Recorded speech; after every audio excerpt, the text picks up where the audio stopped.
And we are live. Welcome to Digital Renegade Podcast. I am your host, the Dashing Rogue, and today I'm with my frequent sidekick, Artistic Layman. How do you do, fellow kids? I see. Well, so I said I'd do it, and I've had some hard times this week. I want to let you guys know. It's not to ask for sympathy or anything, but I want you to pray. Pray for me. Pray for me, because I'm going through hard times. I don't. I said, well, how can I do this in a way you understand? I had a financial emergency that came up. Someone, I'll just say it, Luke. I'm just gonna say it. You don't need to show. Don't show any of the stuff I sent you, but or the information, the personal information. Roger. But I'm gonna have to be frank with you guys, because the truth of the matter is that as much as I wanted to do more and more research into this whole Dugan thing, things came up. All right, now there is a geopolitical element to a lot of this Dugan shit, but there's also a spiritual element to a certain degree. Now, I've never been spiritually attacked before, and I'm not going to say I have, because I can't confirm or deny that. But I will say this: when you have a job interview the night before, and your car gets stolen by somebody who just takes it on a joyride, and then you get told by the police that you're committing perjury or accused of perjury. They're basically being passive aggressive. That puts a downer on your whole situation, especially since you have to pay $500. You're unemployed, by the way, and you just paid your rent, and you have you have money, but you're trying to save as much as you can to get out of the impound yard, and you don't have comprehensive insurance. So thank God your vehicle wasn't wrecked, right? So I had to miss my interview, reschedule, and I don't think I got the job. So again, no sympathy. I'm not going to take any money. I don't need any sympathy, but I want people to know that I could do a hell of a lot better, and I will do a hell of a lot better. This will continue. I'm continuing with this. This is not going to end when, if there is a metaphysical element to this, which I think there might be. I'm not saying there is, but there might be. The old saying, you take flack when you're over the target. Well, I'm going to continue going. Okay? I'm going to continue going. So that being said, enough of this bullshit, this pansy-ass bullshit. Let's get on with the show. So, anything that can go wrong will go wrong. Murphy's fucking law. That's it's funny you bring that up, Luke, because that's the thing called the Moscow rules. You know the Moscow rules. Really? And why is it called the Moscow rules? Because it was supposedly given to agents during the time in which when U.S. agents and Allied agents would go over and into the Soviet Union. They had a set of rules. Like, you look this up right now if you want on Wikipedia. Moscow rules. It's it's actually really, really good advice for if you're like in a leftist organization or what have you. Because it essentially, Moscow rules. Murphy is always right. That's the number fucking one rule you always have to remember. Murphy's always motherfucking right. You can always go wrong. Yeah. But be that as it may, we're putting this off for too much. In the description, there's an Immigrant article, an Immigrant link. That contains it contains the Google translation of Dugin's Foundation for Geopolitics in Chapter 4, I believe, page 214 to 220, I believe. And we're going to be going over this. We're going to be going over the claims that Freedom Alternative Research and Analysis has made about this book. I got the same book. Now, if you go into that article, pull it up, Luke. Immigrant article. Immigrant link I sent you. This is the book that I purchased. I physically have a physical book. This isn't some, this isn't some PDF you could find and then it could say, oh, that's just a fake PDF or something. This is a physical book. I have linked within it a copy of the ISBN number. That means anyone who could look this up, this is printed. This has documentation. This is a primary source. This is as close to the source as you can fucking get. Now you could argue there are certain iterations and changes or what have you within the book, but be that as it may, this as far as I know, this is the same information that you can get from this is the same book that Freedom Alternative Research and Analysis used. Lucian, I'll just call him Lucian from now on. So I took a picture of this, I translated it through Google, so it's somewhat right, somewhat false. There's certain things that are just wrong, but again, this will give you a good idea of what the hell is going on. You can do your own research into it. I have, well, let's just say that my godparent, I said it before and I'll say it again. Again, I've been busy all this week with fucking, financial shit and, looking for a job and running around like a chicken with a head cut off, or rather, a stray puppy. Because I'll be frank, I don't like the fact that this happened. Okay, I don't like the fact that this whole thing happened, but I said I'd do it, and I'm gonna continue to do it. Okay, so I translated it. She's gonna verify. My godparent, who is a Polish woman, she knows Russian. She graduated from Oberlin College. Oberlin, yeah, that same Oberlin, the one with SJWs. But she's a boomer, and if we all know anything about Aaron Clary, college and liberal arts degrees are good to a certain point. There's a certain cutoff date. I don't know exactly when he cuts it off, but she's a boomer who has a degree in Russian or Soviet studies.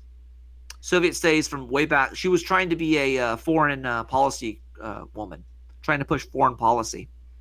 She wanted to be a part of that. That was her original job, to sort of help the United States against this type of shit. She's going to help me translate it, but I did I took the initiative, so to speak. So this is all the stuff I have. I'm going to add more of it as we go on, but I'm mostly interested in debunking some of these claims. We're going to watch part of his video first. So one of the videos I sent you, Luke, let me pull it up. It is the video of KGB defector. No, not that one. It's the first video in the link. Let's see. It's the first one in the link. No, not that one. Here, I'll send it to you. I'll resend it to you. Okay. 8 viewers, welcome, y'all. Welcome, Donovan. I heard it from a Cold Warrior. Thank you so much. This must have taken a long time. It honestly, I did this on the fly, but I always aim from the hip, so it's okay. At the same time, I'm very upset. It was long enough for me to get this stuff. So start from the beginning. We'll skip ahead to the point where he starts talking out of the book, okay? Because here's the thing: the stuff that I translate right now is only the stuff that he's referring to. It's only going to be the chapters, also the whole chapter. None of this just selectively editing and selectively checking stuff. All right. So we're going. So if he let's say references chapter 4. Let's say iteration or page whatever of chapter 4, we're doing the whole chapter. That's the notion. That's what we're going to be doing. So is it at the beginning? Let's say, let me see if I can get to it. I would say go to 5 minutes in. The geopolitical future of Russia and четвертая политическая теория, or the fourth political theory. Now, the first book is basically Duginism's argument as to why Russia has the right to invade and dominate most of Europe, and then after he's done explaining that, he proceeds to basically expand on rules for radicals by Saul Alinsky, and a very detailed plan. So he's giving a very, very detailed plan of how to build Russian subversion, a very detailed plan of why Russia has a right to dominate its allies, and he expands on rules for radicals. Those are the two claims. Continue. On how to achieve Russian dominance. Now, mind you, the logic is not to have Russia everywhere, but rather to have as many countries as possible played by the music of Russia. The maximum task of the future is the Finlandization of... That's a polite way of saying Russian supremacy. Yep. And again, I want to read off of it out of this once Can you continue? All of Europe, Dugin states in Osnovo Geopolitics. Now, Finlandization is basically the term by which a larger neighboring country de facto dominates the foreign affairs of a smaller country, whilst that country maintains some sort of independence and a national political system. Now, the term originates, as the name suggests, with the politics of Finland, particularly the politics of Finland after World War II, when the Soviet Union did not annex the entirety of Finland, but nevertheless got to keep Finland in a state of limbo, neither in the Western Bloc nor in the Eastern Bloc, and generally defenseless and at the mercy and the whims of the Soviet Union. Echoes. Apparently, we're getting echoes. I assume they're saying I assume they're saying we're Jews. I guess. I mean, I'm not a Jew. I'm a fucking Catholic. You know, and at the same time, we're gonna continue. I mean, okay. Keep playing. 1997 lays out a very detailed plan of Russian subversion to be developed not just in Europe but also in the United States, China, the Caucasus area, Japan, and so on and so forth. And some of the objectives of Duginist subversion have already been achieved or may indeed be achieved sooner than many would dare to think. Let me read a few passages from page 367 from the Foundations of Geopolitics by Alexander Dugin. Quote, all levels of geopolitical pressure must be activated simultaneously. It is especially important to introduce geopolitical disorder into internal America. They're saying we're getting echoes. I just turned off the echo. Oh, okay. That's better. All right, good. Activity, encouraging all kinds of separatism and ethnic, social, and racial conflicts, actively supporting all dissident movements, extremist, racist, and sectarian groups, thus destabilizing internal political process in the United States. It would also make sense simultaneously to support isolationist tendencies in American politics. So what page is that now? On page 200. Wait, can you continue? Go back to the page, or... No, just continue. Keep playing. It is important to provoke all forms of instability and separatism within the borders of the United States. It is possible to make use of the political forces of Afro-American racists. Close quote. Now, are you scared yet?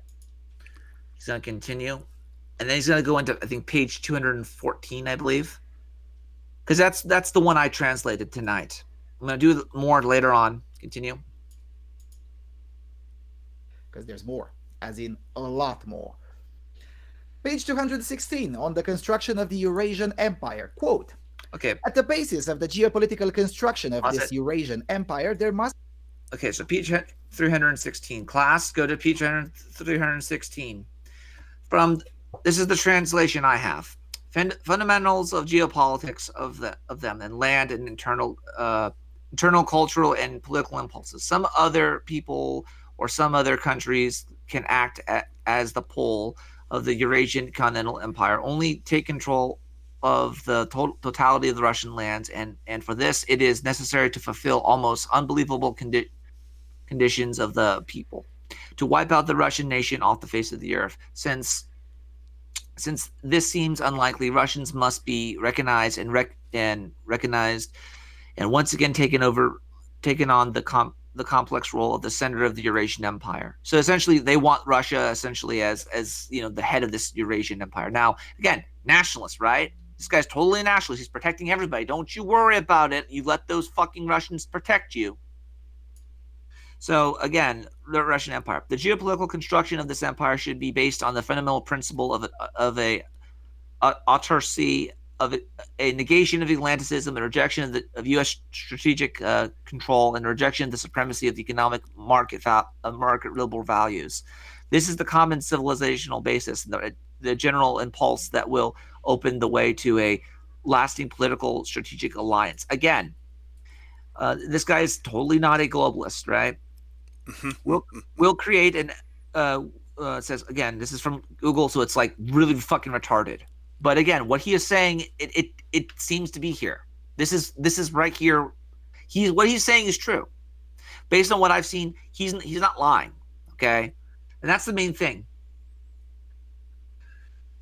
So, continue playing the clip.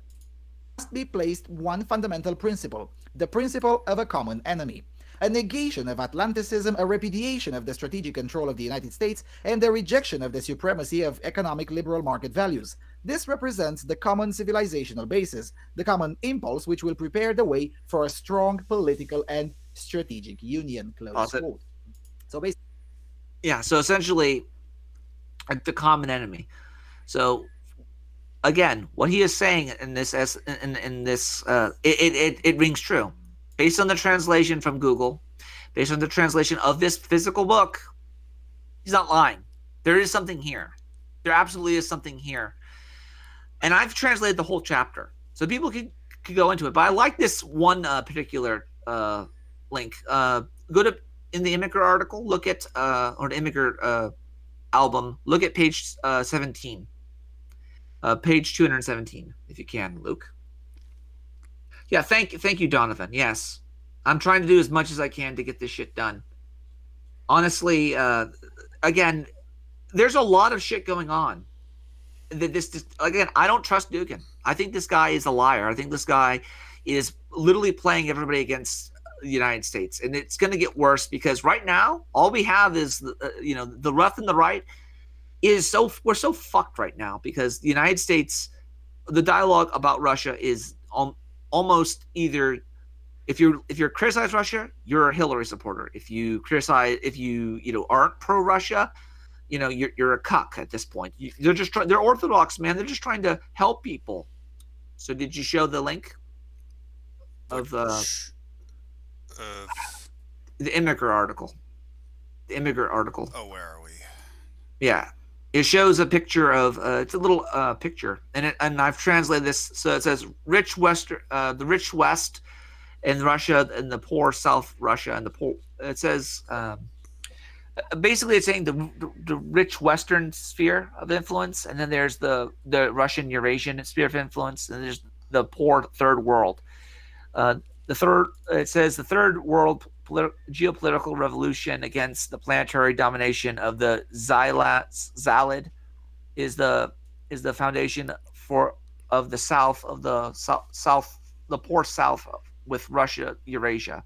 So essentially, if you look at this, again, page 17, 217, if you get to it, down a little bit more. Now, I don't know much. Go up. There we go. There it is. Yeah. So basically what they're saying is, they're saying that Russia and all the third world should jump America. We should be working against America. Now, I've spoken before about people like Kimi Saba, Pan-African nationalist.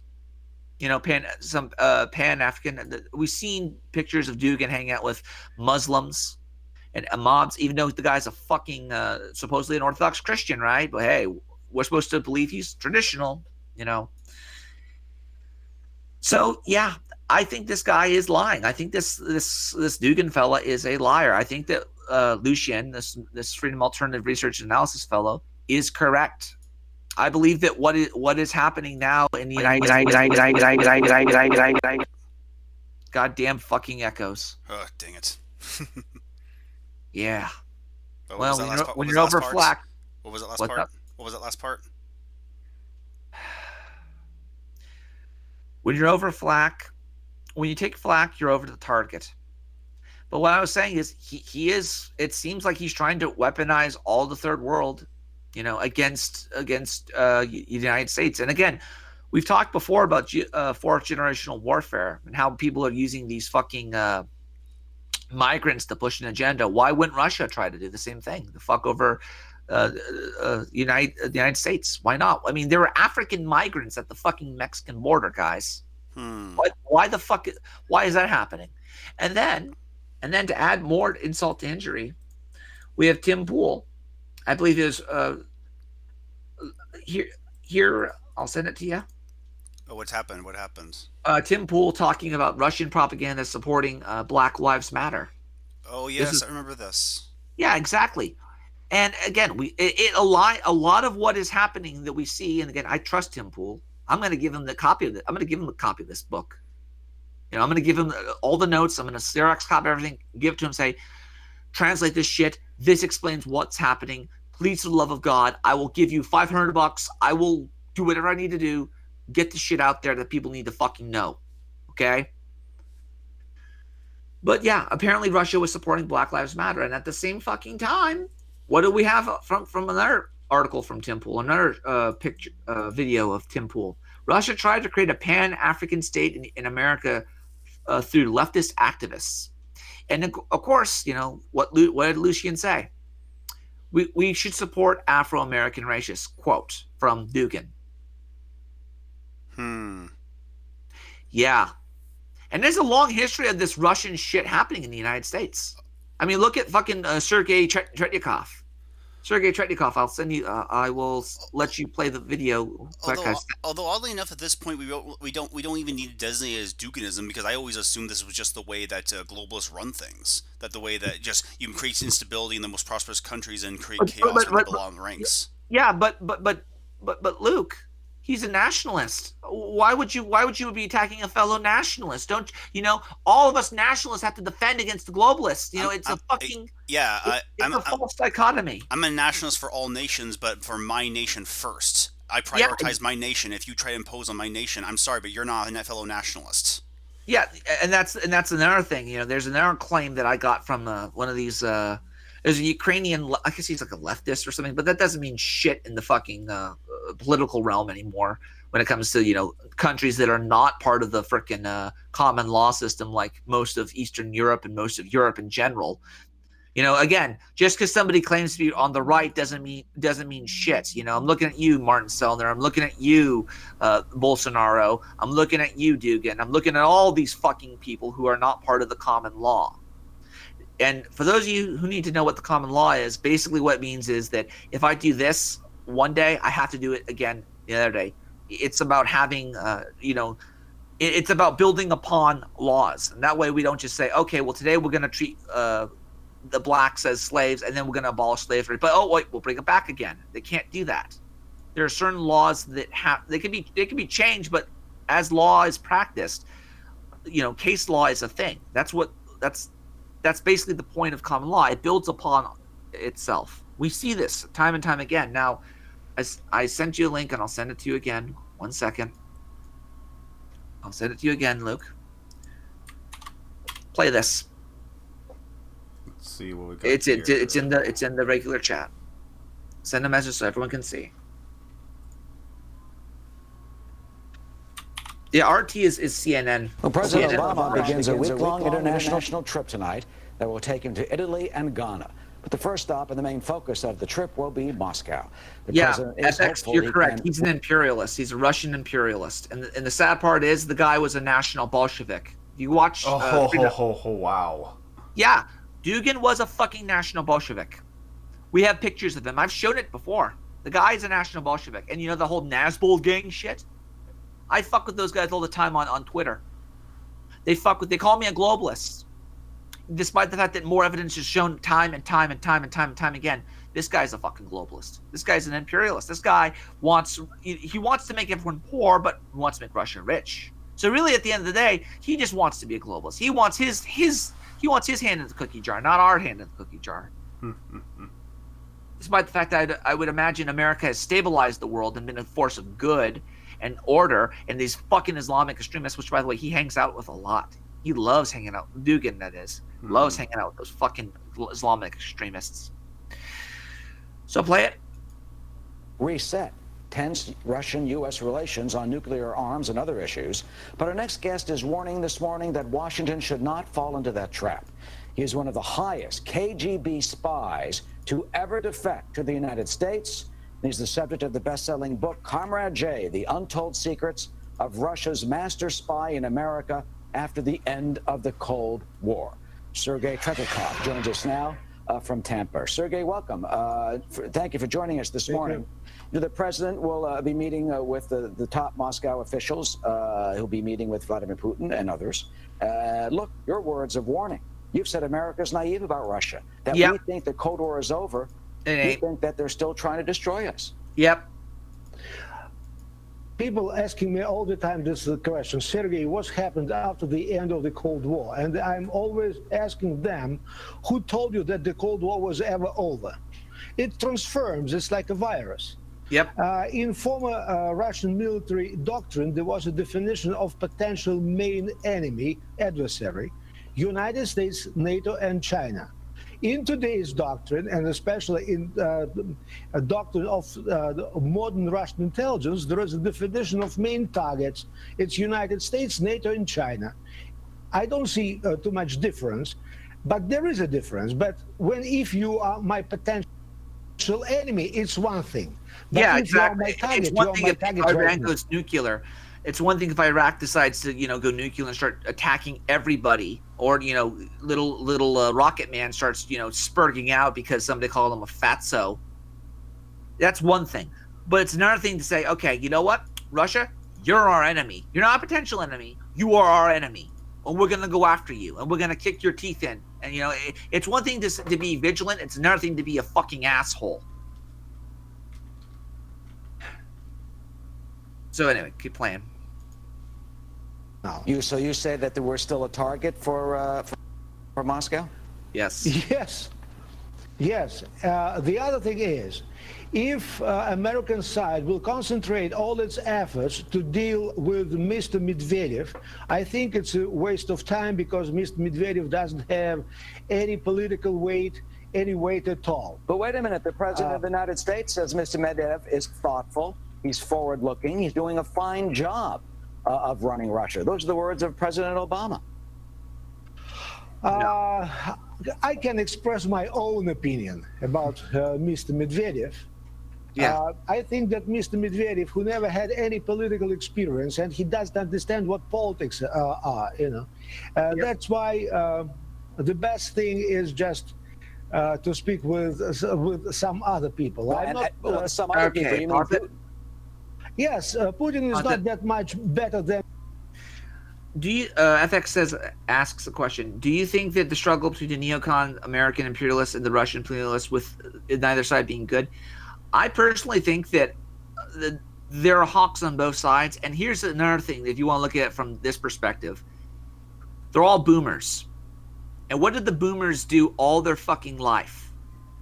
What the hell did the boomers always do? The boomers always were taught, at least American boomers, duck and cover, drink out of the toilet because it's a fucking, it can't be irradiated water, drink out of the back of a toilet. These people, this is their lives, and it's on both sides, Putin, boomer, fucking Hillary, boomer, Trump, boomer, the neocons, most of them are fucking boomers. Most of the fucking KGB people, this fucker right here, this Sergei guy, he's a boomer. They're all fucking boomers. They're all people who fought the Cold War, and I honestly think that they need to fight the Cold War. We need to just get these sons of bitches on Australia or some fucking island somewhere and make them have like a battle royale, like, team deathmatch sort of shit, and let them kill each other. Because I'll be frank with you, both sides are full of shit. Both sides are full of shit, but at the same time, in a world between, being dominated by Russia or being dominated by the United States, I'll take the United States any fucking day. Because I'll tell you this, we did not invade Crimea, we did not annex Georgia, we didn't do any of that shit. We didn't fucking do shit, okay?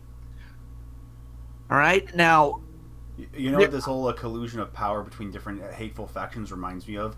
It reminds me of a particular level in the game Turok 2, and in it describes that every single level is like a different race and a different culture, and this particular one really rings with me. Green water thing. Oh dang it! I lost it. But basically, there's these ape-like creatures called the ape-like creatures, and they're very resentful of the progress the humans have made, and the main bad guy has said he will promise them the wastelands, he will turn the entire land over to them once they've helped free him, but little do they know that the Primogen intends to wipe them out as soon as the enemy is no longer a threat. oh god damn it. Yeah, and that's the problem. See, this is all Cold War shit. This is all Cold War doctrine. All this crap. I mean, if you look at the allies that existed during the Cold War, it's the same people. Same fucking people. We have the Muslims with the Soviets working together to a certain degree. We have the frickin' Israelis and the United States. And by the way, people keep saying it's the Jews, it's the Jews, it's the Jews. No, it's the evangelicals. The evangelicals are the majority population in the United States, and they're the people who believe that, the nation of Israel is the same as the state of Israel. So I don't want to hear any more about this Jewish shit. There's more evidence to suggest that it's the fucking evangelicals who are fucking in this country. Okay? There's more evidence of that. And guess what? They're WASPs. They're the people who are more akin to the founding fathers. All right?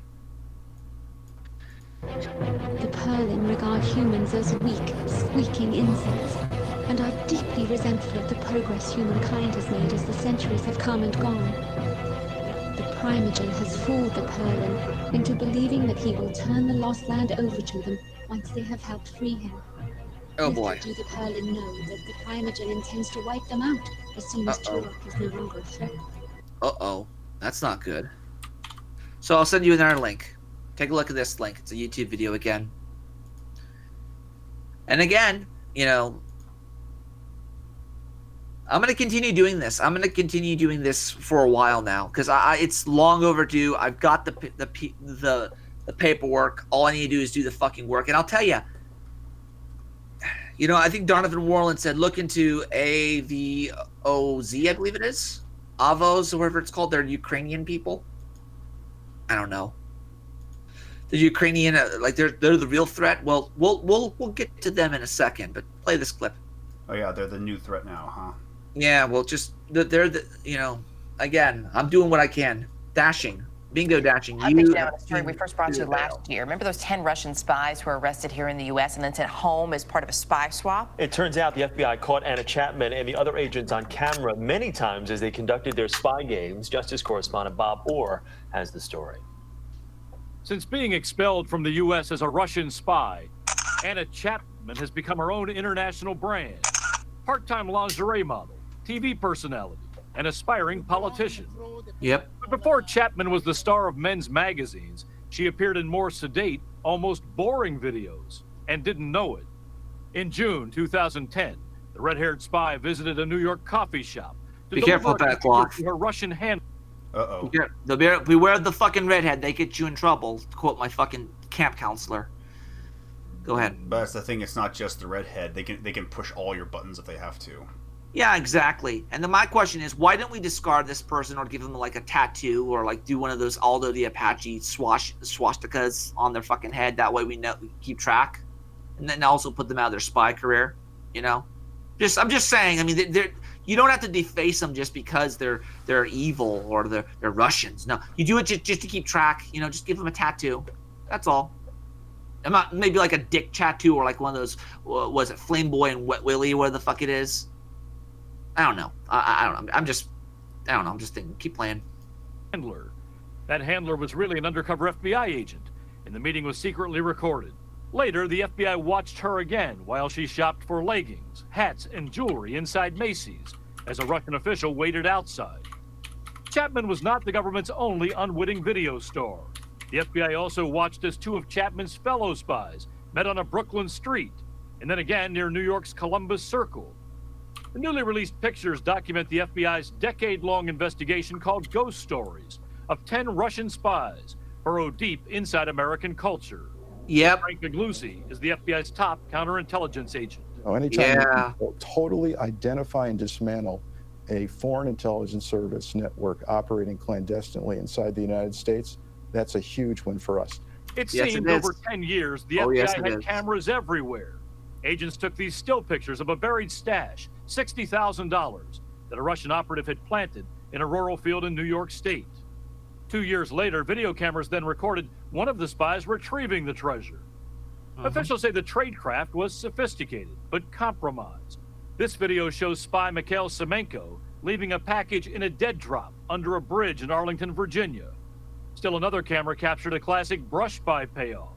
In this tape, the FBI says $250,000 changed hands in a brief encounter on a subway staircase. So what you're seeing here in the passage is a Russian official passing money to one of the actual illegals. FBI officials say they allowed the network to operate for as long as it did in order to learn as much as possible about Russia's spying operations. But when the spies started getting closer to the power circles in Washington, a decision was made to end the Cold War-style intrigue. Bob Orr, CBS News, Washington. So I gotta ask a question, buddy, Don. So you're saying the Azov, whatever it's called, battalion is funded by George Soros and a bunch of these people. So someone like, what the hell is her name? This chick, I'll send you a link real quick. This rat-looking girl. She looks like a Phoebe Caves, that chick from Gremlins. No, she does. I mean, it's weird. This chick right here. Give me 1 second. I'll send you a link. This chick, her name is Olenia Semeniaka. Is this correct? Don't mean to put you on the spot, Mr. Warlin. Is that the one you're talking about? Yeah, what is this woman? Oh, we know who this woman is. We know. Is this correct? Is it correct? Is this the one you're talking about? The one that's the Azovarian Battalion, whatever it's called? Ukraine's is your battalion the most prominent ultra-nationalist group that set sights on Europe and United States? Oh, where is it? See if I can find a copy of her fucking face. Let me see. I know what you're looking at, and I'm looking for it. Wait, no. Who is that?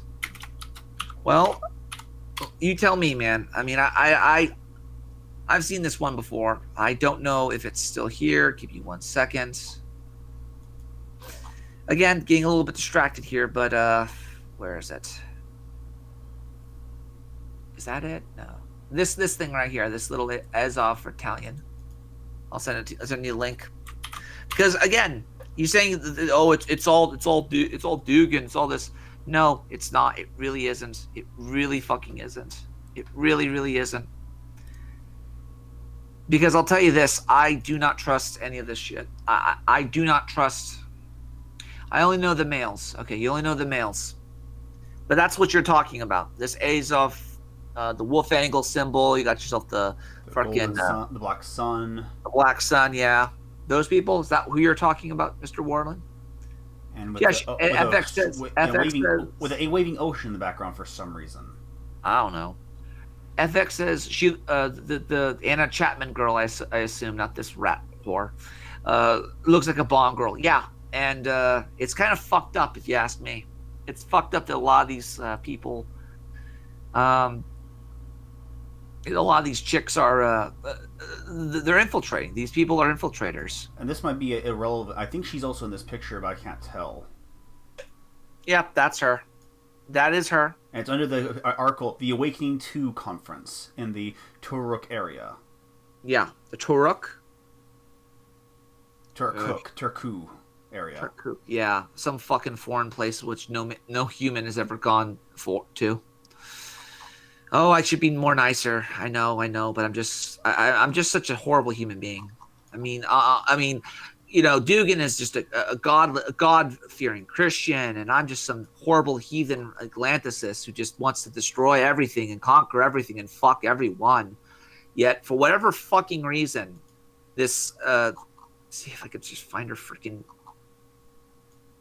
Where is it? See if I can find the damn thing. And of course, it's a quote-unquote far-right convention. Quote, yeah, quote. Yeah, far-right quote-unquote convention. Yet, here's the fucking problem. Let's see if I have it here. I'm just going to have to pull it up because I had the fucking link here, and it's going to take some time to find it, but what the hell? Can we please try to find a way to read? I mean, I like the idea of identifying as a right-winger, but can we just define it as anti-authoritarian or anti-foreign authoritarian? Because on the one hand, I do like the idea of imposing our own social culture on our own social people, but there has to be some separation between different people groups. Yep, exactly, and this is the reason I keep telling people time and fucking time again. Stop hanging out with the fucking Europeans. Stop. Stop it. Stop. No. Stop. No. Bad. Stop fucking hanging out with the Europeans. There's nothing to be gained there. It's all bullshit. Is this same woman? Same woman. What's this? Olena Semenaka. Yeah, that's the one. I think I've seen her with this battalion. I've seen her advocating it. I guess it's part of the. And this picture comes courtesy of the newnationalism.com. Okay, here's one. The new nationalism.com. Yeah. Alina Semyonka, lessons for nationalists from the Ukraine paramilitary elections. Paramilitary elections 2019 in Ukraine widened the gap between the representation of nationalists as an engine in the Maidan Revolution as. Continue reading, read more. And if you make me pay money, I'll kill you. Let's see.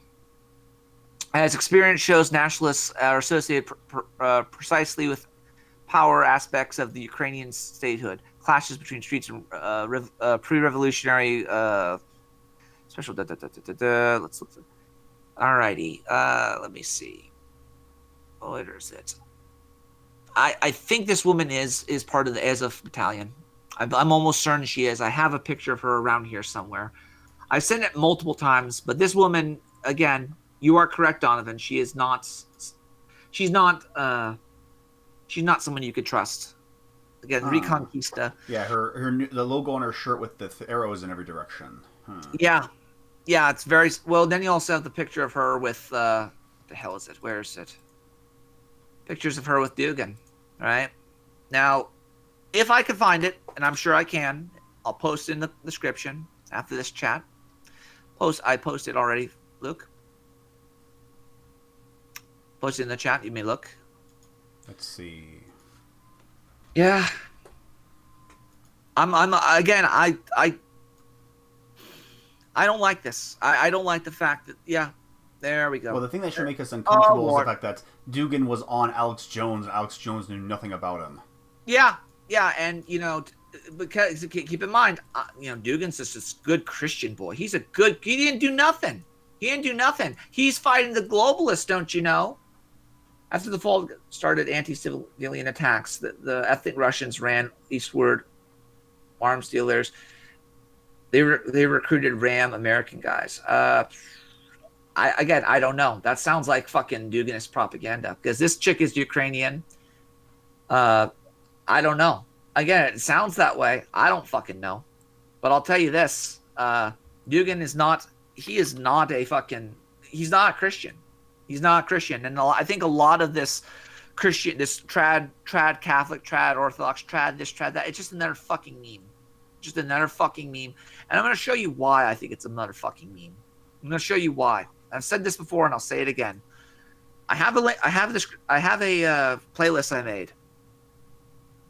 And it contains a lot of the stuff I've already showed you. A lot of the stuff, but I'm going to show this to you. And this is, are you familiar with who Aleister Crowley is, Mr. Luke? I have more than a passing familiarity with him. What do you ask? I sent you a link. Take a look. Play it. What is this? What is it? It's the same thing we did before. Same thing we do every night, Pinky. Same fucking thing we do every night. Not try to take over the world? Oh, Or is that the side quest? That's a side quest. Oh, motherfucker. So again, this is basically, Dugin making a memoir to Aleister Crowley. Like a guy who was very much against Christianity, very much anti-traditional, very much so. It wasn't, what was his name? Fucking Smackhead. Not Smackhead. Not Jim Goad. No, but LSD guru Tim Leary wanted to follow in Crowley's footsteps. So you have somebody who wants to be traditional, yet you have somebody who's radical as fucking Tim Leary who wanted to, follow in Crowley's footsteps. Yet we have somebody like Dugin who wants to, make memoirs to the son of a bitch. I don't know what's worse, the fact that nobody does research into looking into this stuff, or the fact that this shit continues. This again, I did basic research. Basic bitch research. I could do more if I want to, and I'm gonna, and I'm doing it. But yeah, this is basically what I've done this week. Short of filing tax paperwork and fucking car insurance claims and crap, and fighting the police practically, trying to convince them I'm not doing perjury, mom, I'm not doing perjury. Do what thou wilt should be the whole of the law. Love is the law. Love on the will. And if you love, getting fucked in the ass and fucking little boys in the ass, hey, do it. Whatever floats your boat, buddy. And of course, at the end of the day, anonymous user says USSR went deep into Vatican after they sided with the West. Some of them might have been, yeah, absolutely. I mean, you have the evidence to the back of that claim. Anonymous user, the trackheads are being run by circles close to Dugin for sure. They might be. Again, keep in mind, just because people wasn't the Crowley version of Satanism just LARPy, edgy atheism. But welcome, by the way, Beckloff, and not actual devil worship. It never was devil worship. A lot of what he was doing was edgy egotism. It was all about ethical egotism. But we're supposed to believe, for whatever fucking reason, whatever reason, this guy who claims to be Christian, he claims to be freaking, a traditionalist, hanging out with stuff that just contradicts his fucking worldview again and again and again. So are you hot or are you cold? You can't be both. You can't be lukewarm, either or on one side of the fence or the other. You don't, bilocate. Okay? That's not how this shit works. All right? But yes, you are correct, Beckloff. And this is something I had to explain to my Catholic friends, because I tried to, because they fucking thought Dugin was good. They thought he was all goody, and he was all a good Christian boy and what have you. Play the clip, by the way, and lower the volume a bit.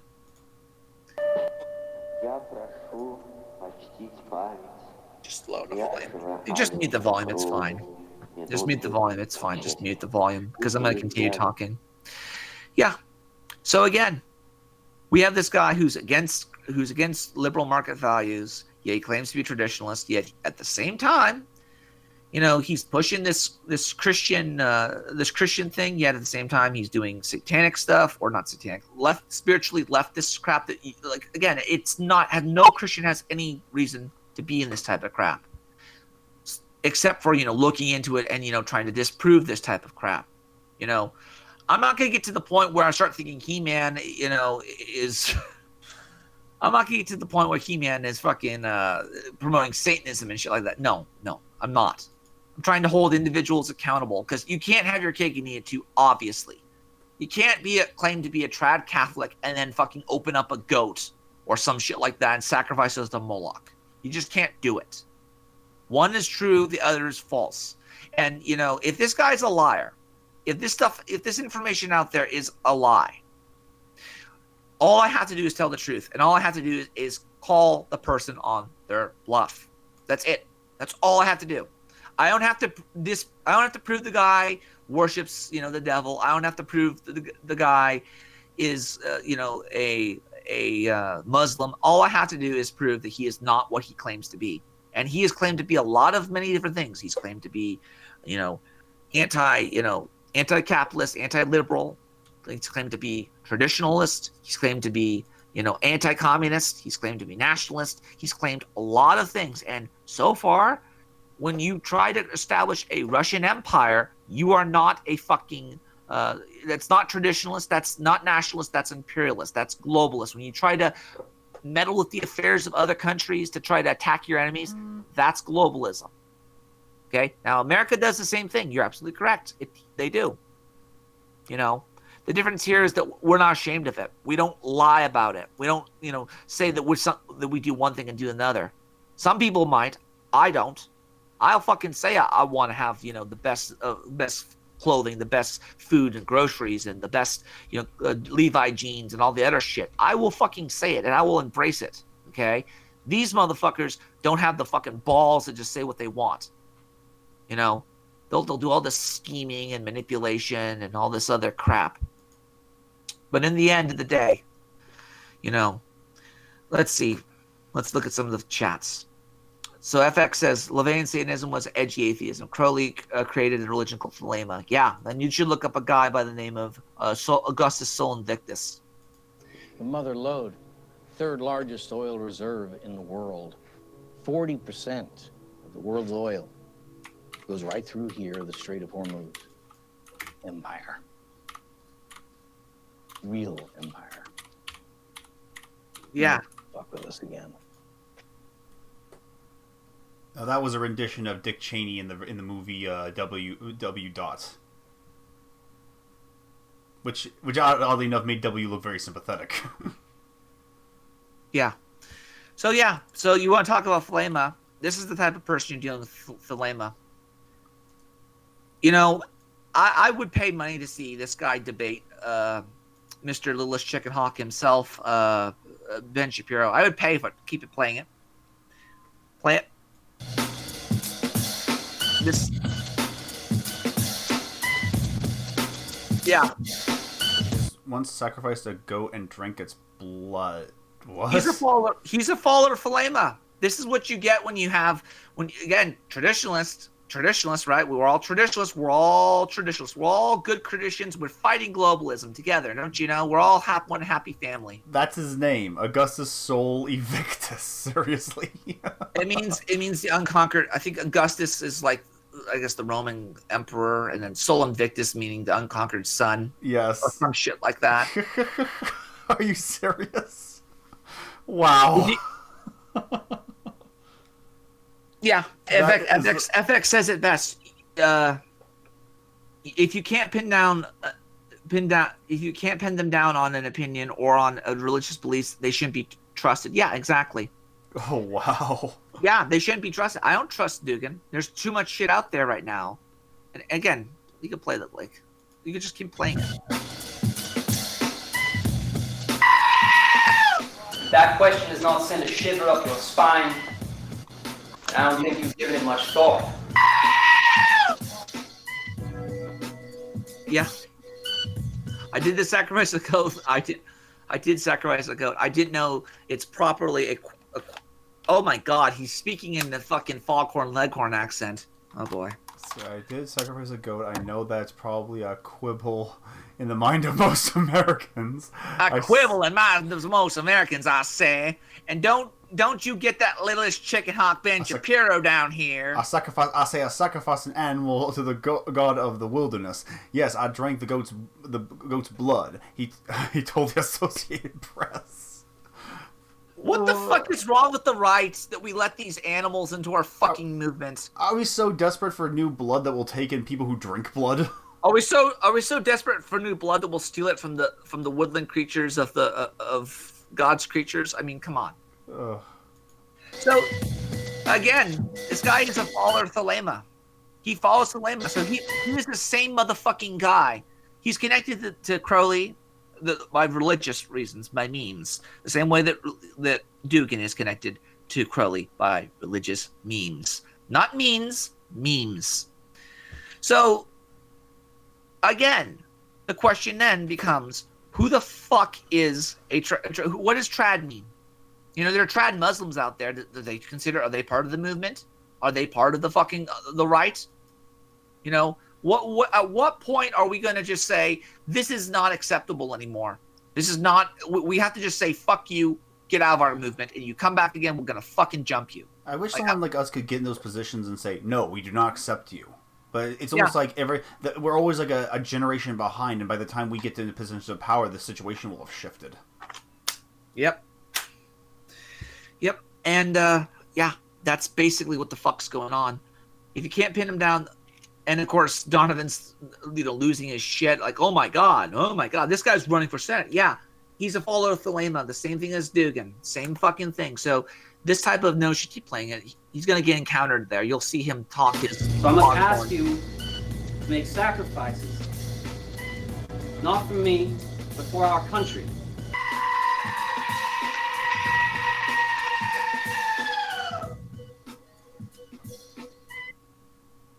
Yeah. And of course, there's a full interview here, which I know we were going to bash Dugin for a bit, but again, if you show that clip again of Dugin, why is he doing this? Why is he a Christian? Why is he a supposed Orthodox Christian, yet he's fucking doing this type of shit? He's doing, it just doesn't make sense. None of it makes sense. Unless you assume that they're lying. Thank you for having me, Craig. Yeah? Play it. Oh, it's muted for some reason. Oh, boy. God damn. I am a pagan. I have been since I was 13 years old. The practices might seem alien, but so does drinking all yours, Christian Beckloff. blood every Sunday. He's all yours. You can handle this one, Beckloff. I'm just the witch hunter. You're the inquisitor. Go get him. honestly, I'm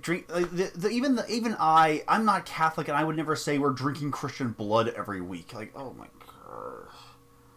Yeah, it's crazy. It's called transubstantiation, you idiot. I mean, I don't even believe in that, but they're not drinking the literal Christian blood. They're drinking the blood that has the properties of the blood while still retaining its actual forms. But no, it has to be drinking Christian blood every week. Like, oh, you will. I want to drink Shapiro's blood. I want to like nail him to the cross and then like fucking drink his blood. Maybe I'm doing it all wrong this whole fucking time. Why the hell not? Or maybe we bring back the old blood libel, except rather with the Jews hunting down Christians, we can have Christians hunting down pagans. Yeah, fucking A.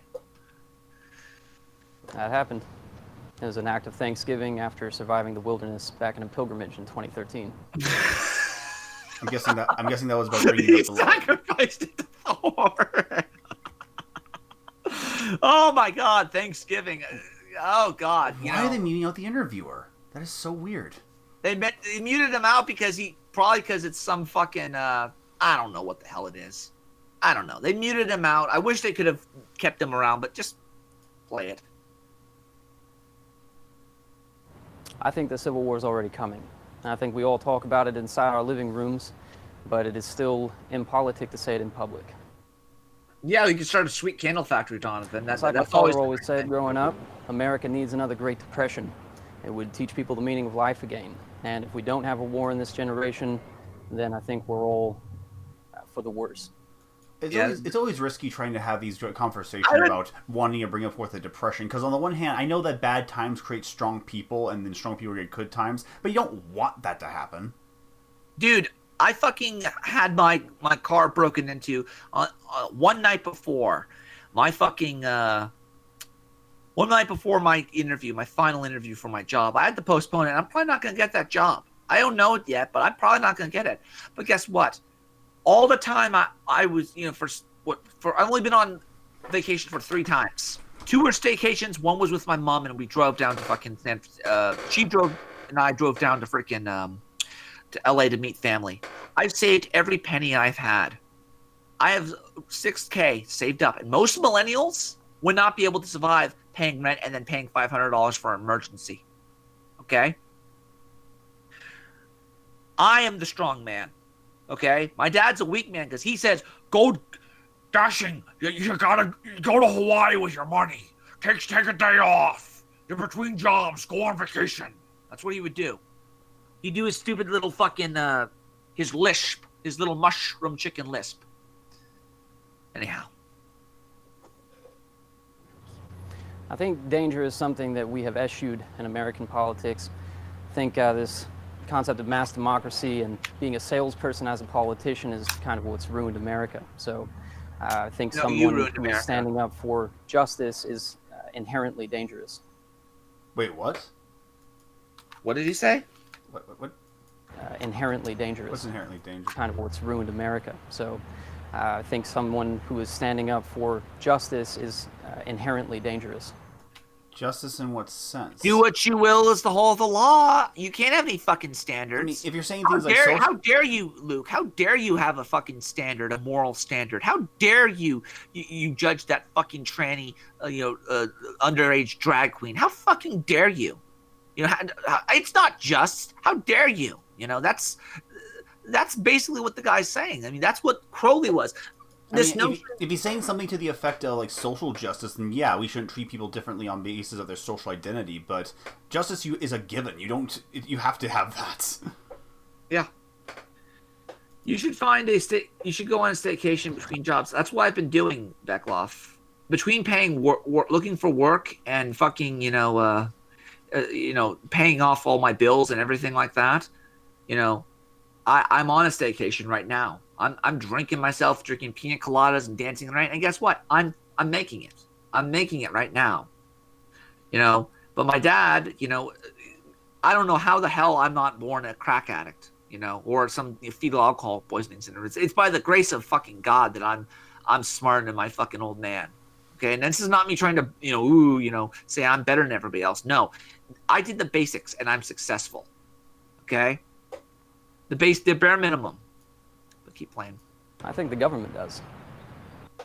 I wish I knew what the question was. Yeah, this. I would hope so. Yeah. Well, because if you are not a danger or a threat to the government, then they do not respect you, and they do That not is listen true. to you, and your vote doesn't matter. That is true. That is true. He's correct about that. And this is something else that I wanted to get into. You know, a lot of these people push this Ragnar Redbeard might is right shit. Why don't you have Streamlabs? You could make a few bucks here. I could make a few bucks, but I'll tell you this, Beckloff, I don't want to make this my job. I don't want to take on money. I don't want money. I don't want, like, I have an eBay business and I'm not going to a PayPal account, and I'm not going to link it to anything. And the reason I'm not linking it is because if I link it, that PayPal is automatically, you know, they have my IP address. They have everything they need to shut down my eBay account. They have everything they need to go after me financially. And if I don't have, you know, Streamlabs set up, if I don't have any of this shit set up, I can't be bought by anybody. And that sounds a little bit neurotic and paranoid, but no, seriously, you know, look at freaking Millennial Woes. Well, I don't want to be Millennial Woes, and I certainly don't want to be Martin Sellner. What do those people have in common? None of them worked any meaningful job. One's a politician, one became a political activist, right? One's an activist and becoming a politician. But point is, they don't own themselves. They don't own their own work. They don't have the ability to. They don't have the ability to fall back. I have money to fall back on. I have the ability and the ability to leave. And I'm thinking of leaving the game the hell out of California, to be fucking frank with you. You know, I have the money, I don't have the firearms. And if I don't have the firearms, then what the hell how am I going to keep it, you know? But what I'm trying to get go ahead, play it. I'm to treat you that way. I'm sorry. See? Now you respect me, because I'm a threat. That's the way it works. Turns out there are a lot of people, whole countries, who want respect, and they will pay through the nose to get it. Yeah. But no, I don't want your money. You're absolutely right. I don't want your money. You can go guys, go subscribe to the Beckloff. And better yet, Luke, if you can give me the link to your PayPal if you want, give money to Luke. I don't want the money. I don't want the money. And even if I did, I'd rather you guys go and buy something from my eBay store than fucking, you know, give me money so you could give a super chat or give me the PayPal, you know, hipster welfare. I don't want the money. I really don't. It's all about operational security. It's all about being fucking honest, and it's all about the fact that I don't want to be some fucking guy. I don't want to be freaking those other two people, but I certainly don't want to become the king of snark or snort, whatever his name is. The gout guy. The hell's his name? Darkside Phil. Yeah, look what he did. Like he had all this money, and then all of a sudden, you know, because he's no longer famous, you know, he has all these expenses and he can't fucking pay it, you know. PewDiePie, you know, he's making millions, but he knows that million ain't gonna last forever. When YouTube goes down, he's going down too. You know, I love spending money. In fact, I love, again, not to get too deep into this shit, but I love the fact that I could just buy whatever the fuck I want now. And I'm a man of baser instincts, okay? I like the Big Mac attack, okay? I like, you know, my weed and my fucking all this other junk, right? I like it. And it's easy to get, and it's cheap, you know? Guns, gasoline, bombs, all that shit, it's cheap. I don't need to get a Rolls Royce, for fuck's sake. I don't need to get the Lambo. It's all cheap, and I get to save the rest. So, yeah, enough of me, you know, talking about, you know. Well, it's not entirely true. There is a certain faction inside of the Libertarian Party that does not want to embrace me. But we do have plenty of supporters inside of the party. Now, what's interesting about this whole Libertarian Party shtick is that if you look at all the people I've criticized who are connected to Alexander Dugin, you have Richard B. Spencer, you have Matthew Heimbach. What do they all have in common? They were former libertarians at one point. A lot of these alt-right people were former libertarians who were disenfranchised. Matt Heimbach, libertarian. Fucking, what was his name? Richard B. Spencer, former libertarian. You could actually see pictures of him in YouTube videos of him shaking hands with Ron Paul. We've seen now, I believe it was somebody on one of the streams, one of the earlier commenters, I can't remember the guy's name, but Ron Paul, he's always on RT. He's always on RT, right?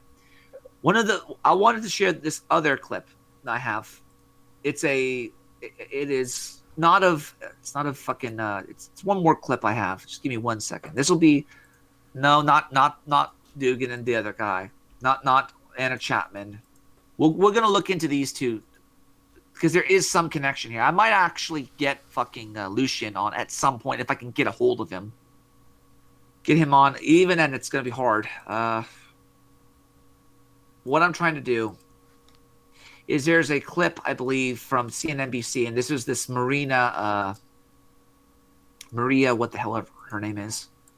Here we go. Here's the clip, and I'll just play this. It's from Fox News, and if you go after me, Fox News, I swear to God, I will punch Spencer in the face harder than that fucking Antifa guy. I don't think they'd object, though. I will smack Spencer right in the fucking face. I won't even punch him. I'll slap him like the fucking bitch he is. He'll go, oh! I'll tell you some really deep stuff. Well, as soon as the ad plays over. Yeah. So, libertarian to alt-right pipeline. Yeah, there is, but at the same time, I think that there's subversion going on. And you're going to see why, because this former Amazon CEO, again, play it. Words, judging it as an opportunity for something good, something to move the ball of peace move it to the beginning. A bit. So here now, as we said, in a story exclusive tonight is Patrick Byrne, the now former CEO of Overstock.com. Patrick, thank you very much for being with us tonight to talk about your story. It's an honor to be on. There was some confusion wrapped up in that lead you just heard, folks, but we'll unscramble it. All right, we'll unscramble it to be sure. So, first of all, I know that you left your company today. It's a company that you built through your own, sweat and grit over all of those years. Very successful business. Your thoughts quickly about the company? Company's in a great position. We have two sides to it. We have the retail business. We also have a network of blockchain companies that I think can change the world. And for example, with something called, if you're into blockchain, there's like a killer app called Security Tokens. We've got a company called T0 that is leading that. We have all these great blockchain companies. Right. And our retail business returned to positive in the black EBITDA in the second quarter. So everything's in a great situation. I have to get away from the retail company based on what I think is going on. we already know about the whole Anna Chapman thing. We know about the fucking... we know about the connection between Anna Chapman, and we know the connection between the Russians who were caught in 2010. We know about Russia's attempt to want to subvert us. We know that Sergei Tretnikov, a guy who was a KGB defector and a high-level KGB defector, and at that, stated before Russia sees us as the enemy. The United States, NATO, and China are the enemies. We have evidence, a book of this Dugan fellow saying that he wants to go after all of NATO, all of the United States, what have you. And something to go, not to do off too on a tangent, but to all the people who say, well, this is the reason why we have to embrace like socialist principles and have to avoid the whole capitalist system. This to which I can only play the distributist. Consideration the very, very likely possibility that this economic theory just doesn't work. Moreover, there's another thing that can't happen. There's another thing that will never happen. And this is very important because this is the very thing that most modern Marxists think will make this experiment with Marxism work this time around. And that thing that will never happen is they will never actually be able to seize the majority wealth of global techno capital. You will never catch the goose that lays the golden egg. You will never seize the big bags. You will never capture something that looks like Amazon and have it continue to be Amazon. Do you know why you'll never do this? Because capital is mobile. Real capital and real money is not embodied in objects. It's embodied in finance and it's embodied in supply chains. This means that it can essentially be moved anywhere and operate out of any place as long as there's a working financial system. You should understand this because it's been this way since the days of the East India Company. Yeah. Now, I will say this about this. We've seen, one of the things FX has stated, he stated this very quickly, the satanic tenets and stuff like that, they're very libertarian. But then, and I've done this before, and I'll say it again, there is a connection between Satanism and white nationalism. There's a huge motherfucking connection. I've said it multiple times, time and time and time again. There is a satanic connection because they wanted empire. They wanted this shit, and I've shown it time and fucking time again. I've done it on my channel before. I did the satanic connection video. That was one of the first videos I actually made. I have said before, to quote the whole Libertarian Party, I think the reason why we see all these Russians in the Libertarian Party and hanging out in right-wing circles is if you remember our good old friend Yuri Bezmenov, the guy who called out social justice by fucking name in the 1980s, Ideological subversion is a process which is open and legitimate. You can see it with your own eyes. You know, that guy, he fucking said his KGB officials told him, never bother with leftists, aim higher. Go after conservative media. Go after, in this particular case, go after libertarians, because libertarians are basically whores. They're fucking whores. And this is not me trying to insult the fucking libertarians. This is me telling them that they could be bought. And you have to be careful of who is selling you, who you're selling your services and your goods to. Because in this particular case, this Russian woman, she wanted this CEO to come over there and talk about liberalism at the Moscow University. It's in this clip. Can you playing the clip? See if I can find the clip. So you stepped away from your company, you say, for the good of the company and the good of the country. You say that you got tangled up in the deep state investigation into President Trump. Tell me, how did all of this start? Let me give you the bottom line up front. So listen, I'm a hippie. I have nothing to do with the feds. I'm a flag-waving hippie. Twice in my life, I had the honor of helping them. A friend of mine named Brian Williams was murdered 17 years ago. I helped them bring the map is not the territory, FX. Stop looking into symbolism. Symbolism doesn't mean shit. Especially when it could be a joke like 4chan. Yeah, no, seriously. Symbolism doesn't mean shit. Okay? I can show you, I literally can show you, the cross as a plus sign, because it's a plus. It creates life. It creates wealth. I can also say the cross is a hate symbol because the Ku Klux Klan. Okay? Stop looking into the symbolism. Knock it off. Just don't look into it. As much as I'd like to get into the ontology argument of saying a square always necessitates a square, well, sometimes a square doesn't necessarily have four sides. And if you have a building square, it doesn't have four sides. Or to quote the Orville, in a culture that worships astrology, he says sometimes a star is just a star. Yeah, exactly. Keep playing. 12 years ago, I was kind of a one-man Occupy Wall Street. In 05, 06, the Fed showed up, and it was my honor to help them take down a couple hundred people on Wall Street. So that's that. Let me jump to the bottom line. And this I've learned is the quickest way to explain it. In 2015, 2016, they got back in touch with me for the third time. And it was, I was given some fishy orders. And I carried them out in 2015, 2016, thinking I was conducting law enforcement. Let me emphasize, don't say the FBI. The FBI is barely involved in this. It's all the top. The men in black, as I called them, showed up and asked for this third favor. Anyway, I'm not going to go into the details right now, but I didn't know who sent the orders, but I did them. They seemed fishy. I just wanted to show you the USCCA's cursed commercials. Oh, gun rights. That's always good. Yeah, guys, go buy yourself a Ruger. Watching television, and here's the punchline. Here's the punchline, people. Last summer, watching television and some congressional hearings, I figured out where those orders came from. They came from a guy named Peter Strzok, and Bill Trista, Carlin, McCabe, Comey. That was who sent the orders. Well, you're naming a bunch of FBI people there. Well, the Peter Strzok, and it has been confirmed to me that my instructions came from Peter Strzok, that the people who carried me orders were coming and taking on behalf. That's been confirmed. So you had helped the government a couple of times. They reached out to you. What did they ask you to do? I don't want to go into the nitty-gritty right now. The nitty-gritty, I can tell you the main event, and I feel terrible. I've been watching for 3 years, and our country's coming apart, and people are killing each other. And I finally went to see Buffett, and Buffett's kind of my rabbi. Yes, he went to see the Men in Black back off. You're absolutely fucking correct. And I said, the Men in Black is such a terrifying concept when you think about it.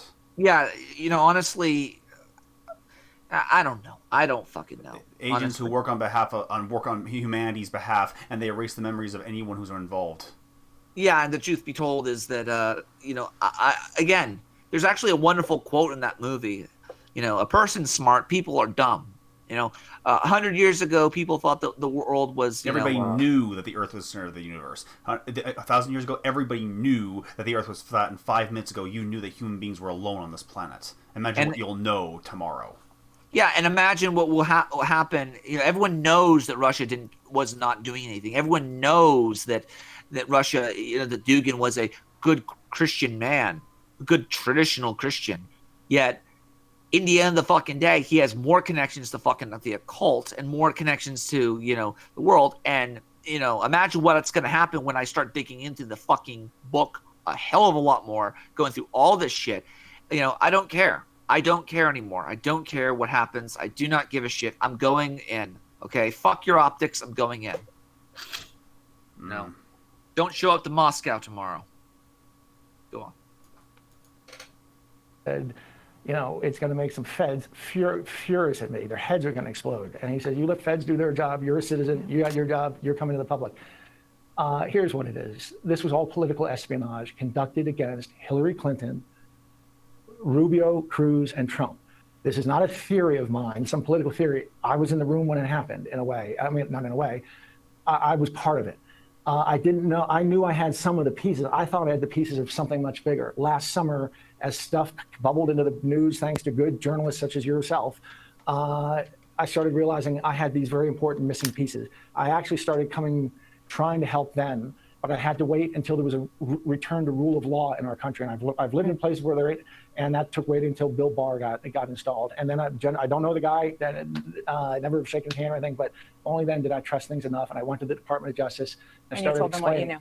And it's my understanding that I should just point this out because some people might be listening and saying, well, how credible is this? And we did some asking around, and we have basically had the indication is that that there's every reason to believe that your story is indeed credible. So I'm not in the convincing business. I hear you. And obviously, but let me go back to the basics, because this is what everybody's saying at home. This is what everyone's saying at home. What did they tell you to do? What did they ask you to do, Patrick? There was, some of it involved this young lady, Maria Butina, who came here.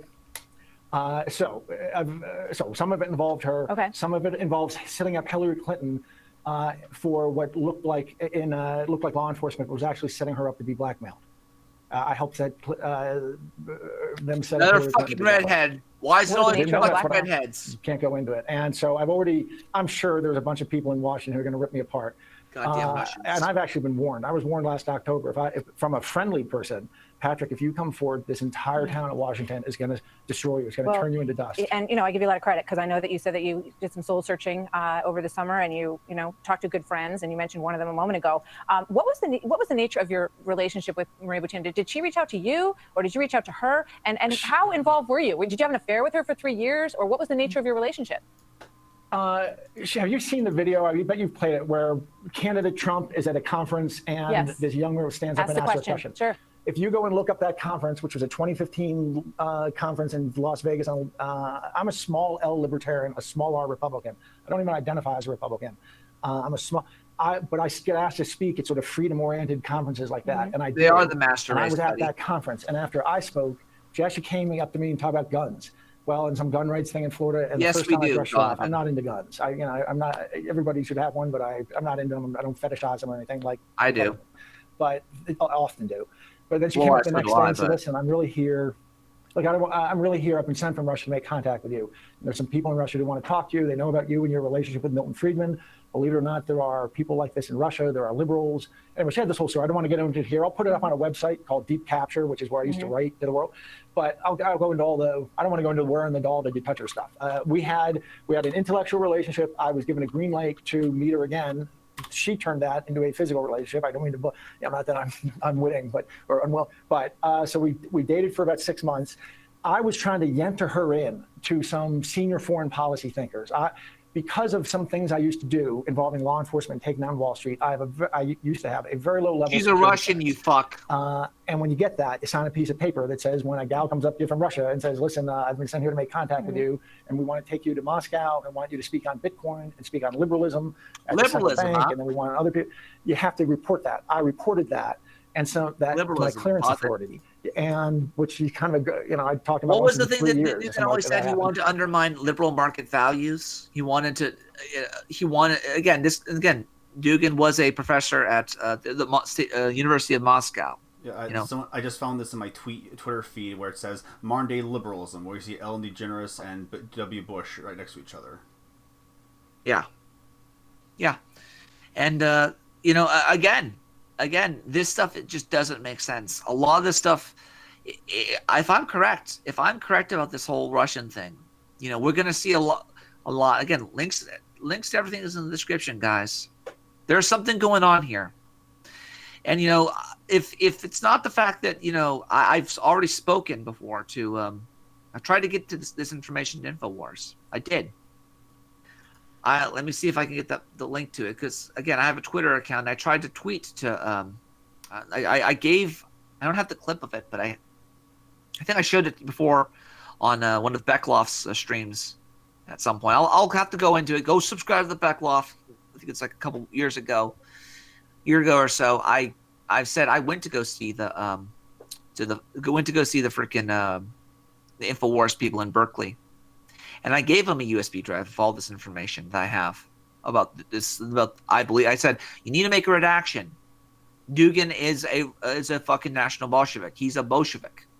He later became, there was a split in that party, and he joined the Putin-loving side, and the Putin-loving side became known as the Eurasian Economic, the Eurasian Youth Party, I believe it was, or Eurasianism Party, right? And now we have, was it Putin wanting to create the Eurasian Economic Union? I mean, come on, guys, really? It's the same fucking thing. This bitch is fucking. Which, by the way, she looks like a hard ass in that picture. She looks like somebody who would probably rape you with a fucking pocket knife or something. Well, that is the mugshot. That's the mugshot. She doesn't look like all sexy. So I mean, that's like the morning after.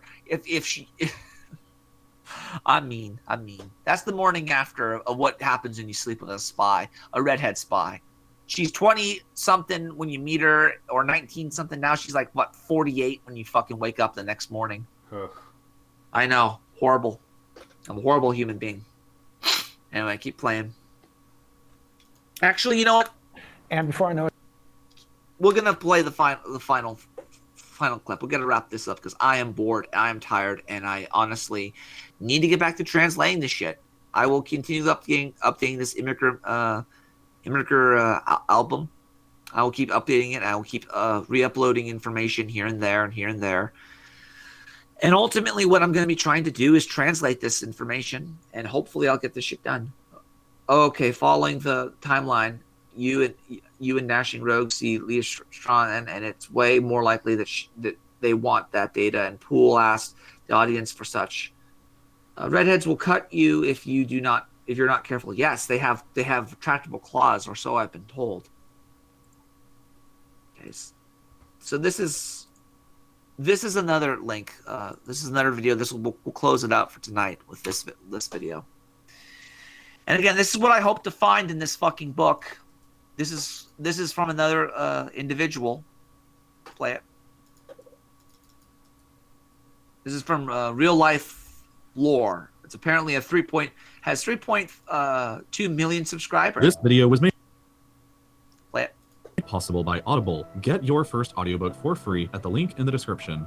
Much of Russian history can be summed up in just these 5 words. And then things got worse. Back in 1900, the Russian Empire was one of the most powerful nations on Earth. 8% of the human population called Russia home, and 17% of the Earth's land was directly governed by her. But fast forward through a century of disaster with a world war, a civil war, another world war, the Cold War, the collapse of the Soviet Union, and tens of millions of deaths along the way, and you arrive to the situation that Russia finds herself in now. After being invaded by Western European armies twice during the 20th century, and with the perceived threat of a third invasion by NATO Cold War-era allies, the Soviet Union sent buffer states like a security system that any invading army... Why would we do it? Why would we invade Russia? What the fuck is worth taking in Russia? Seriously, why the fuck would we do it? We could have done it in the 1990s. We literally could have brought, tanks to Moscow. We could have fucking done it. Why didn't we do it then? If we wanted it, we could have done it then. We could have done it under we'd have the perfect guys. They're the evil empire. Now they're no longer the evil empire. What gives? Why would we do it? This is the thing that really just gets me. This is why I keep saying it's the fucking boomers. These motherfucking KGB boomers and CIA boomers, the glow in the dark, and they all glow in the dark. Why, oh why, wouldn't we have conquered? If we were going to conquer, why not in the 90s? Keep playing. Army would have to break through first. However, in the early 1990s, this entire security belt began unraveling. East Germany, Poland, Czechoslovakia, Hungary, Romania, and Bulgaria, all once loyal members of the security defense system, defected over to the other side, NATO and the European Union. Even worse for Russia, the former... They didn't defect, they became independent and chose to do what they wanted. They're independent states. Keep playing. Soviet republics of Lithuania, Latvia, and Estonia all also joined the other side following the collapse of communism, placing the city of St. Petersburg, the second largest city in all of Russia, within a mere 134 kilometers from NATO territory. Within a few short years, NATO territory had been pushed all the way from Berlin to the literal doorstep of Russia, and all without a shot being fired. But the overall strategic situation for Russia is much worse than that. Greece and Turkey are both members of NATO too and can block Russian ships from accessing the Mediterranean Sea. The US now has a large military presence in Afghanistan down to the south, right on the border of the old USSR. Japan and South Korea, meanwhile, are strong US allies in the east. They can both largely block Russia's access to the Pacific if required. And China stands today as a gigantic continental behemoth that could also potentially stand in the way of Russia's continental ambitions in Asia. If you were in charge of the Russian government and knowing how the history of the 20th century unfolded for your country, you'd probably real be quick. I more want than just a to little respond nervous to about Mr. Orland's information. You know what's funny about that? Russia has the most fresh water in the world and gas, tons of liquefied natural gas, 5 times the territory of the 448 states. We tried in the 1990s with the oligarchs. No, we didn't. No, we didn't. Look at all the oligarchs that exist now. All of them are KGB. All of them are former, Red Army. All of them are people who were part of the USSR, and they're all in it for themselves at the end of the day. They don't have any, do they have any loyalty to the United States? Maybe, but they have more loyalty to themselves and their own groups. Truth be told, is what you have is a really fucked up situation where you have a bunch of people who were loyal to a lie, and then they no longer have to lie anymore because the old regime's dead, and they're the only ones who are trained or who have the connections and know where the bodies are buried, so they could actually blackmail each other. It really is societal narcissism taken to the fucking extreme. Go ahead. Almost have it. Here we are. But I wanted to say also, it's funny you bring that whole Russia thing up about the natural gas. Who owns most of the pipelines in Europe? What have we been talking about this whole Ukrainian thing with the fucking Joe Biden? Was it Joe Biden, I believe? It was Joe Biden. It was one of these Democrat people who were putting their sons in fucking a major gas company. Who owns the majority of gas companies in Ukraine? Russia. Who owns the majority of gas pipelines in Europe? Russia. And if you look at again, Freedom Alternative Research Analysis, the guy Rick Perry, that Rick Perry, the guy who wants to get rid of all the gays and shit like that. That fucker. He fucking he's the Secretary of Energy in the United States, and he was there overseeing the information about what is it, the fucking American American giving supplies and what have you, oil supplies. He was there trying to, and he even said, we're not gonna let American allies be bullied by Russian oil interests. He said that, and I can pull it up for you. Keep playing the clip. I'll find it in a second. I did what I did for the good of the realm. The realm. Do you know what the realm is? No, I don't know what the realm is. Blades of Aegon's enemies. A story we agreed to tell each other over and over till we forget that it's a lie. But what do we have left once we abandon the lie? Putin. Chaos. A gaping pit waiting to swallow us all. Chaos isn't a pit. Chaos is a ladder. Well, you know what? I think what was the guy, Wesley Mouch, whatever his name is, from Ayn Rand's novel?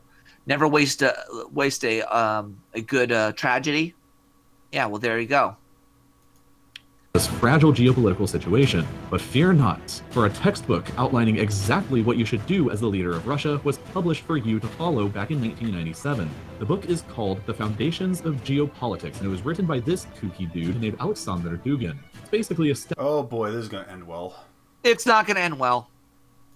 Step-by-step playbook for Russia getting out of this dicey situation over the course of the 21st century, and it's evidently quite popular within certain political circles inside of Russia. It has even apparently been used as a textbook by the Russian General Staff Academy. So here's how it basically would play out if you were in charge and decided to follow it through to the letter. First off, let's figure out the situation in Europe. The book recommends that you work as hard as you can to set up an alliance with Germany. You should offer the disconnected Russian territory of Kaliningrad, which used to be a part of Germany prior to messy World War II, back to them in exchange for this alliance. You should offer Germany the once-in-a-lifetime opportunity, no strings attached for real this time, domination over Central and Eastern European Protestant and Catholic states, like maybe Czechia, Slovakia, Austria, and Poland. You know, nothing about this should raise any alarms or sound too familiar to the rest of the world, I promise. Once Germany is in your pocket, you need to begin work on convincing France to join in on the fun one way or another by whatever means you have. The United Kingdom, though, will probably never join you, so it's going to be better to just cut them off and keep them isolated from the rest of Europe as much as possible. The less the UK can influence the politics of Europe, the better for you. Brexit right there. That's Brexit. Now, he talked about France. You know what's funny about this whole Yellow Vest protests that have been going on? What did it all start with? Petrotax. Petrotax again. Now, what's funny is the Germans started spurting out at the same time this whole shit went down. Why the fuck would the Germans, who are not in the same fucking, who are not affected by the petrotax in France, spurg out about a petrotax in France? That's astroturfing, ladies and gentlemen. Now, I sent you a link. Can you play this before we continue this clip? Keep this clip up. Playing the next clip that I sent you. This is from it's all about fuel. And guess what? That's what Russia is trying to sell. They're trying to Finlandize the all of Europe, and they're doing it by taking and building all these pipelines around us. All these oil pipelines are being used, and it's at 18 minutes in. 18 minutes in, just get to 18 minutes. How we can make Eastern Partnership function and stronger. And the reason why I believe Eastern Partnership is because it's keep playing. The whole EU initiative, and I don't want to take the responsibility of developing and helping our Eastern partners and helping to solve their problems that much only into this region or on the shoulders of people in this region. On the other hand, I know that all countries here are actively supporting reform in Ukraine and other Eastern Partnership countries. We are the strong proponent of not excluding these countries from the discussion on the EU enlargement, and we will continue to provide our support to Ukraine and Georgia in various formats and bilateral meetings with all the world leaders. So we strongly stand up for our Eastern partners, but definitely I prefer formal frameworks for that. Mr. Perry. Let me just add to this that in the audience here is the United States Ambassador to the European Union, Gordon Sondland. And Ambassador Sondland had President Zelensky in Brussels yesterday. Matter of fact, I think it was his first trip out of the country since he was inaugurated. So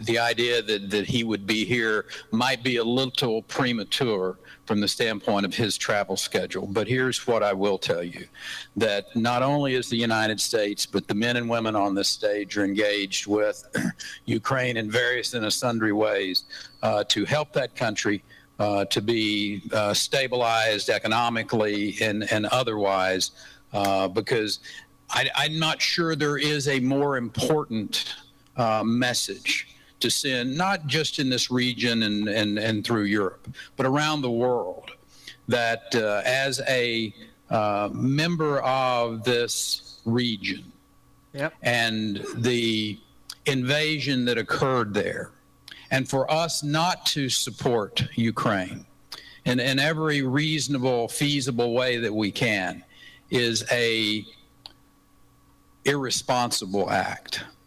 And that the United States, the members of the 3 Cs, are going to be participating in a host of different ways to make sure that European countries, whether they belong to 3 Cs or otherwise, know that we are going to stand together and not allow for anyone to coerce another country, particularly using energy as a weapon. It will not stand. Yep. Oh, yeah. Pause it. Kind of terrible. Yeah. So that's Rick Perry. He's one of Trump's guys, right? I think he's a Republican, Rick Perry, right? Yeah. He's seeing this whole Russian oil shit as a means of Finlandization. He's seeing this shit being used as a weapon. This energy as a weapon. I guarantee you that Greta Thunberg whore, I guarantee you that she's taking money from a bunch of different people.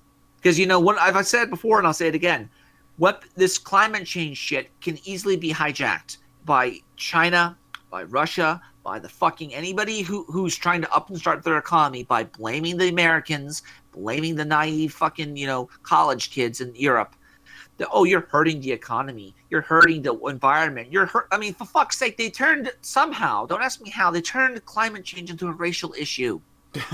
How do you do that? Everything is racial. Everything is sexual. Everything is political, and you have to fight it all out. Yeah, exactly. And again, so continue playing that old clip, the other clip I sent you. But yeah. Again. As for those pesky Baltic states that you used to control, don't worry, just give Estonia over to Germany's sphere of influence and let them deal with it. It's not like Estonia is already a part of Germany's sphere of influence or anything. Latvia and Lithuania, meanwhile, should either be taken over by you or given us some kind of special status. Taking over Finland may not have really worked out as well as intended the last time around, but this time could be different. While Finland isn't a member of NATO and therefore won't be defended by NATO, probably, they are an EU member, which does complicate things. But regardless, Finland needs to be slurped up into Russia for this plan to work, so it's best to strike at the most opportunistic time that you get. Poland can get carved up between you and Germany just like the good old times, or it could also be given some kind of a special status. Romania, Macedonia, Serbia, and Greece should all unite and team up with you at this point as the fellow Orthodox buds that they are, the just trad like that fucks. Old pesky EU thing. Oh, and then there's Ukraine, which is basically just second Russia, so just take all that over using whatever means you can whenever you see a good opportunity, just like Finland. Okay, so Europe is all good. Let's move on to the Middle East and Asian strategy next. Iran needs to be a key ally of your new government. They don't like America. You don't like America. It'll be great. In order to help this along, though, you can both invade Azerbaijan and divide. Wasn't that son of a bitch, that fucking, the guy who shot up in New Zealand? That guy who shot up in Christchurch? Didn't he go to Iran? Was it Iran that he went to? And supposedly he was a national Bolshevik as well? You don't say. Yeah, he shot up a mosque, right? And then he said he wanted to start a race war in the United States. Even though supposedly a race war, you could almost argue is called for in Europe because of all the Muslims basically running around killing and raping everything. You could argue it would have a racial tensions behind it, but I don't think it would be the only heuristic that would be used. So yeah, this is really fucking weird, ain't it? Keep playing. It up between you two. Nearby Armenia should be made an ally of your new government as well to further lock down the region. But Georgia should be completely torn apart and eventually absorbed into Russia using whatever means you have available. Geopolitical shocks need to be employed in Turkey to keep them distracted from everything else you're doing around them, while all the countries in Central Asia that used to be Soviet republics should be reincorporated at some point. If played successfully, most of Western and Central Asia should be yours now, just like most of Europe. Meanwhile, China could pose the biggest challenge to you inside of Asia, and therefore, China must be destroyed. You should start by absorbing Mongolia, because if you've already... U.S., America, and China. U.S., NATO, China. That's what fucking Sergei Tretnikov said, right? Yeah, it's almost as if this son of a bitch, Dugin, he's actually working with the fucking, the actually being taken seriously. Funny, ain't it? Keep playing.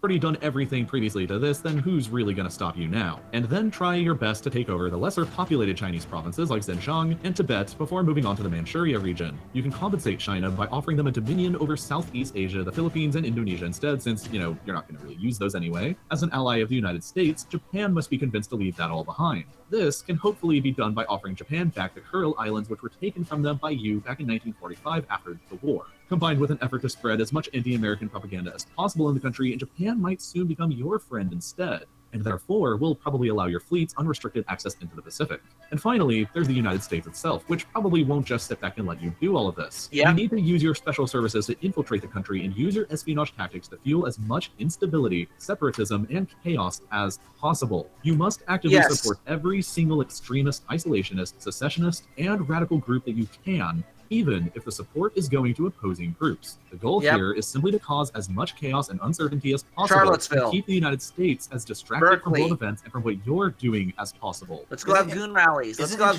it interesting how all the news is so worried about the white supremacists in America? Yeah, yeah, exactly. And this is the problem. If we, like, again, we could easily just heal all the wounds in the United States if we just showed people this information. If we show these motherfuckers, these leftists, that, yeah, you're correct, it is the Russians, and here's why. But every fucking time I try to do that, I have talking to DSA people, I've talking to the fags, I have talking to the fucking SJWs. They don't want to listen. They don't want to listen that Trump is legitimate and there actually is Russian shit. And that, you know, Spenny, Matt Heimbach, all these motherfuckers, they all are connected.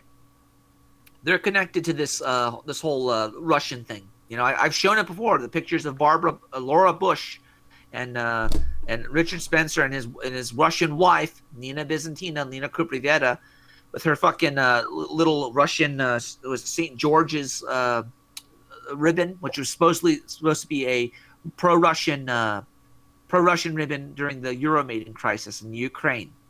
You know, when Russia tried to take over Crimea. Mm-hmm. Yeah, she has that. There's a picture of her with it. So you got to ask yourself, what the fuck is going on here? Like, really, what the fuck is going on? Well, don't you kind of know what it is, and why is no one else listening to it? Yeah, that's the thing. That's why, you know, again, you know, maybe, you know, I don't know. Keep playing. Let's finish this sucker off. Anti-American sentiment and ideologies should simultaneously be encouraged and supported all across the world to sow as much global dissent with the current world order as possible. With the United States hopefully focused on more domestic problems that your spies have exacerbated, you may find the good opportunities to strike elsewhere in Europe and Asia, and your work to steadily build back Russia's lost power and influence can continue without interference. Because if the United States gets directly involved with your shenanigans, it's all probably gonna be over. The Foundations of Geopolitics sort of reads like a textbook from an alternate history or timeline. It's kind of fun imagining what the world would be like if everything discussed in the book came true. But unfortunately, the book has never been properly translated from Russian into English. There's plenty of other books about alternate history that you can actually read about, though, like The Man in the High Castle, which explores a world in which the Axis powers were victorious. What was it we always said? You know, we always were told, you know, we're living in the best timeline, right? We got the best timeline. We weren't in the Hillary timeline. We're in the fucking Trump timeline. Well, unfortunately, if we don't, you know, be vigilant, we're going to be in the fucking Duginist timeline where we have to fucking, you know, fight these assholes, you know. And I'm talking, again, he's already said before, he wants open war. Kill them, kill them. This is my